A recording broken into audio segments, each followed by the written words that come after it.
Hello. Please hit like button and subscribe my channel.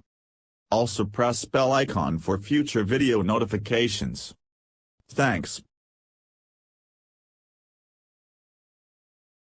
Inspired by nature's work to build spiky structures in caves, engineers at Iowa State University have developed technology capable of recovering pure and precious metals from the alloys in our old phones and other electrical waste.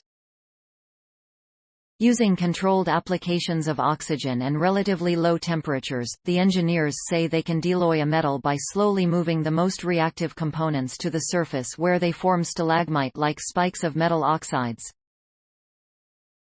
That leaves the least reactive components in a purified, liquid core surrounded by brittle metal oxide spikes to create a so-called ship in a bottle structure, said Martin Thuo, the leader of the research project and an associate professor of materials science and engineering at Iowa State Univ. The structure formed when the metal is molten is analogous to filled cave structures such as stalactites or stalagmites, Thuo said. But instead of water, we are using oxidation to create these structures. A paper describing the new technology, passivation-driven speciation, dealloying and purification, has recently been published by the journal Materials Horizons. University startup funds and part of a U.S. Department of Energy Small Business Innovation Research grant supported development of the technology.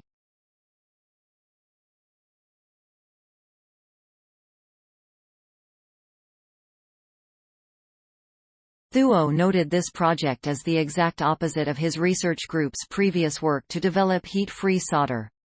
With heat-free solder, we wanted to put things together, he said. With this, we want to make things fall apart. But not just fall apart any which way. Thuo and the engineers in his research group want to control exactly how and where alloy components fall apart, or dealloy. It's like being a metal whisperer, he said.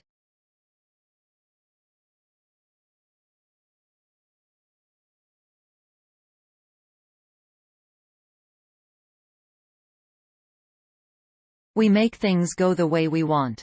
The engineers offered a more precise description in their paper. This work demonstrates the controlled behavior of surface oxidation in metals and its potential in design of new particle structures or purification, dealloying.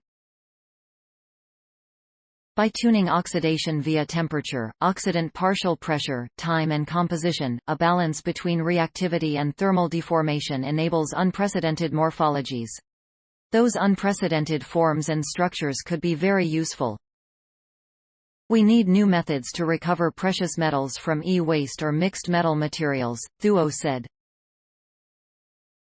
What we demonstrate here is that the traditional electrochemical or high-temperature methods above 832 degrees Fahrenheit may not be necessary in metal purification as the metal's reactivity can be used to drive separation.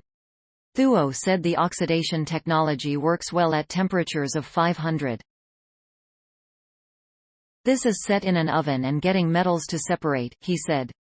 Besides metal purification and recovery, this new idea could also be applied to metal speciation, the ability to dictate creation and distribution of certain metal components.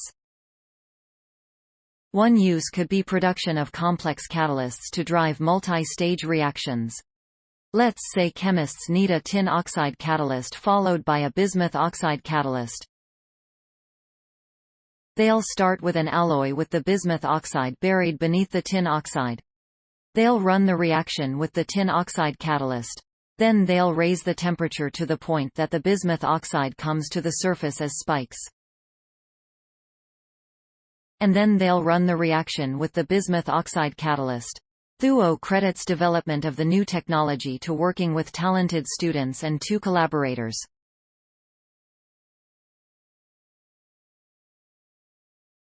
We built on this big idea very slowly, he said. And working together, we were able to break into this knowledge gap.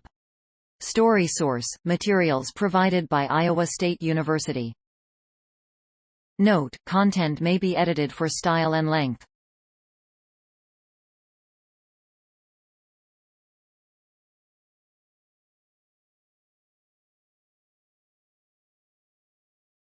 Please support my channel to grow by pressing subscribe button and the bell icon. We will notify you technological news. Thank you.